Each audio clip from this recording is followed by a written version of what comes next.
Edith cried softly as she sat on the cold kitchen floor. Her belly was heavy, and every pain from the beating hurt more because of the baby inside her. She tried to open the door, but it was locked tight. No matter how hard she pulled, the key wouldn't turn. She shouted for help, her voice shaky and weak. "Please, someone, help me," she begged. But the house stayed silent. Only the sound of her shaky breaths filled the room.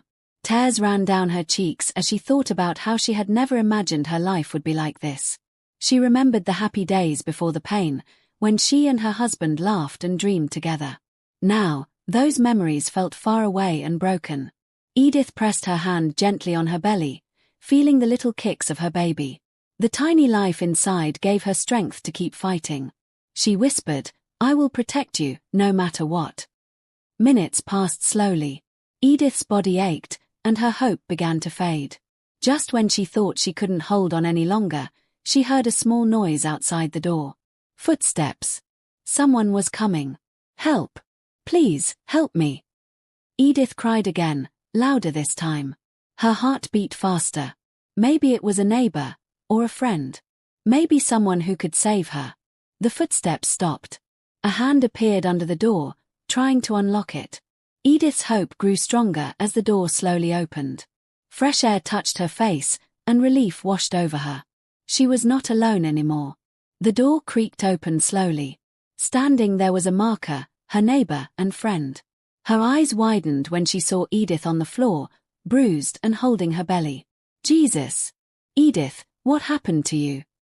A marker rushed inside and knelt beside her. Edith couldn't speak at first, only more tears came. She reached out and held a marker's hand tightly. "He beat me, again. He locked me in here." A marker's face turned pale with anger. "This is too much. You're pregnant, Edith. This man will kill you one day." With a marker's help, Edith stood up slowly. Her legs were weak, but she forced herself to walk. "I can't stay here anymore," she whispered. "I have to leave, for my baby." A marker nodded. "Good. Let's go now. You can stay at my house. I'll help you report him to the police." As they stepped out of the kitchen, Edith looked around the house that once felt like home. Now, it felt like a prison. Her heart broke, but she knew this was the right thing to do. Outside, the sun was setting, painting the sky orange. Edith held her belly and whispered, "You're safe now, my child. Mama is strong." A marker wrapped her arm around her as they walked away together, leaving behind the pain, the fear, and the man who almost destroyed her. But this wasn't the end.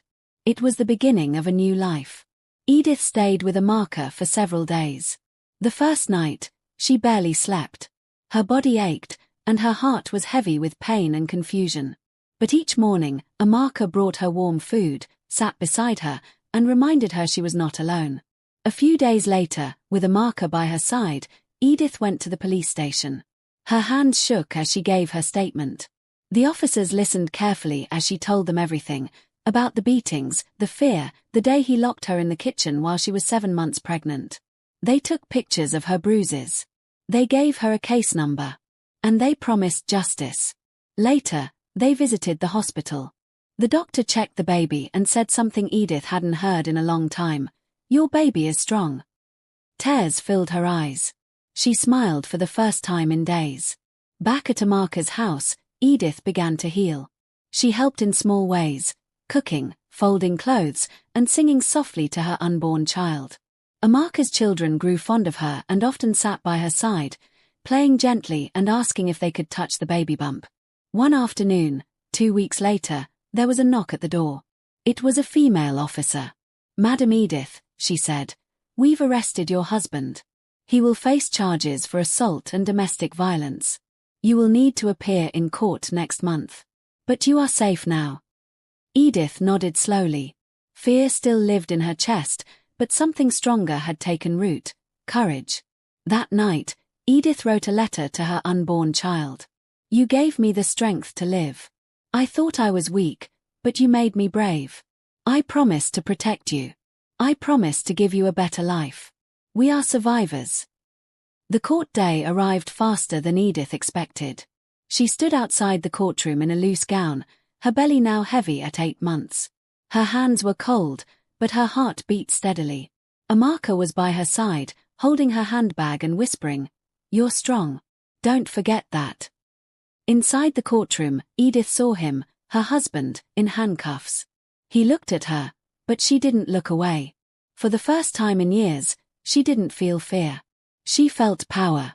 The judge listened carefully as Edith told her story. Her voice trembled at first, but grew stronger with every word.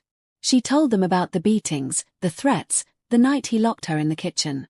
The defense lawyer tried to make excuses, saying he was stressed and sorry, but the judge wasn't moved. The female officer who had visited Edith also testified. The doctor sent a report confirming the injuries. Pictures of her bruises were shown in court. After hours that felt like days, the judge finally spoke. This court finds the defendant guilty of domestic abuse and unlawful confinement. He is hereby sentenced to 3 years in prison. Edith felt something lift off her chest. It was over. As she left the courtroom, the wind brushed her face. For the first time in a long while, she felt free.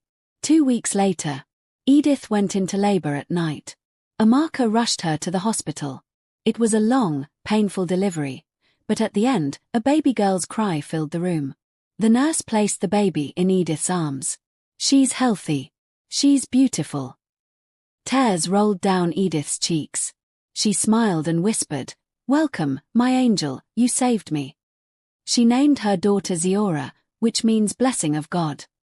6 months later, Edith had moved into a small apartment provided by a women's shelter. She was learning tailoring, planning to open a shop one day. Every morning, she tied Ziora on her back and walked with pride. She wasn't just a survivor anymore, she was a mother, a warrior, and a woman rebuilding her life one peaceful day at a time. Please subscribe for more.